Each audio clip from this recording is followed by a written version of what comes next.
પાઉંભાજીનું શાક કુકરમાં બનાવતા શીખીશું. પાઉંભાજીનું શાક બનાવવા માટે સામગ્રી: 2 ટમેટાં, 2 બટાકા, 2 ડુંગળી, અડધી વાટકી લીલા વટાણા, લીલું લસણ, લીલા ધાણા, આદુ મરચાંની પેસ્ટ, પાઉંભાજી મસાલો. કુકરને ગેસ પર મૂકશું. 7 થી 8 પડી શીંગ તેલ નાખવું. જરૂરિયાત મુજબ વધારે કે ઓછું નાખી શકો.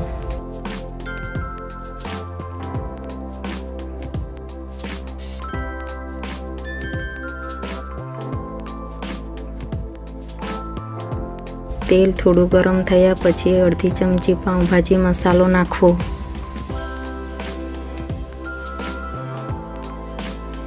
ત્યારબાદ ડુંગળી નાખવી.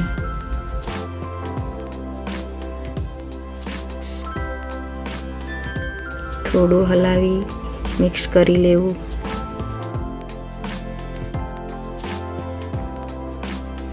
ત્યારબાદ ટમેટાં નાખવા.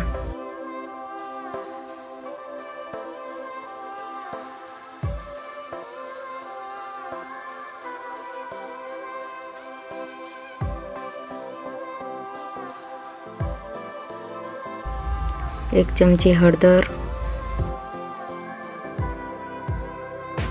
2 ચમચી કાશ્મીરી લાલ મરચું પાવડર,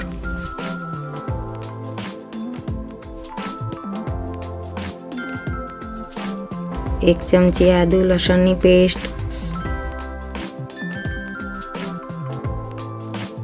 નાખી બરાબર હલાવી લેવું. 1 ચમચી પાઉંભાજી મસાલો,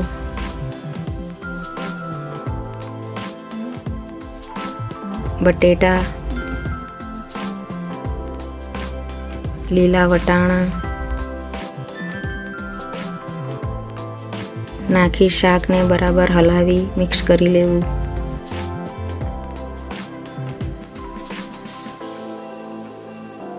એક ચમચી મીઠું નાખી સ્વાદ મુજબ વધારે કે ઓછું નાખી શકો. શાકને હલાવીને મિક્સ કરી લેવું. અડધો ગ્લાસ પાણી નાખવું.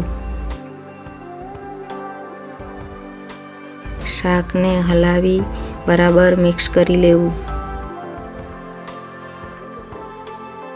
ત્યારબાદ કુકર બંધ કરી દેવું. કુકરને 5 થી 7 સીટી વગાડવી.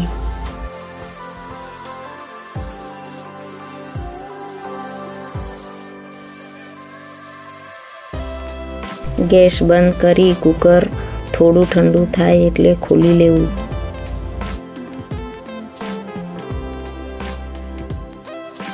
શાકને બરાબર મિક્સ કરી લેવું.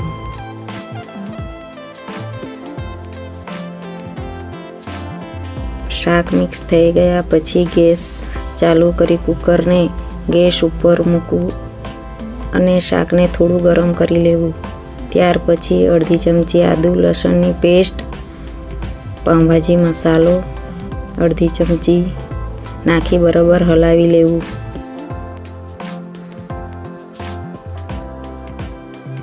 ત્યારબાદ 2 પડી કાચું તેલ નાખવું.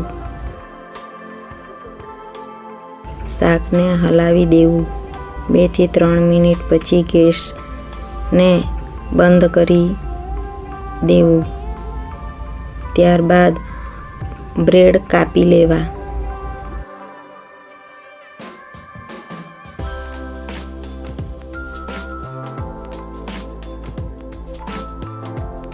ત્યારબાદ ગેસ પર તવો મૂકી તવો ગરમ થયા બાદ થોડું તવામાં તેલ નાખી લાલ મરચું નાખી હલાવી બ્રેડ શેકી લેવા.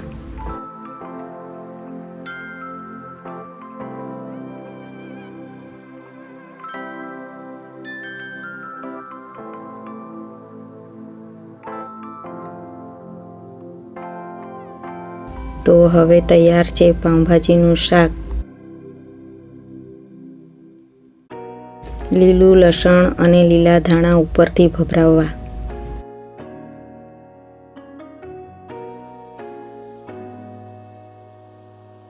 હવે તૈયાર છે સરસ મજાની સ્વાદિષ્ટ પાઉંભાજી, જે તમે બ્રેડ સાથે અને રોટલી સાથે પણ ખાઈ શકો.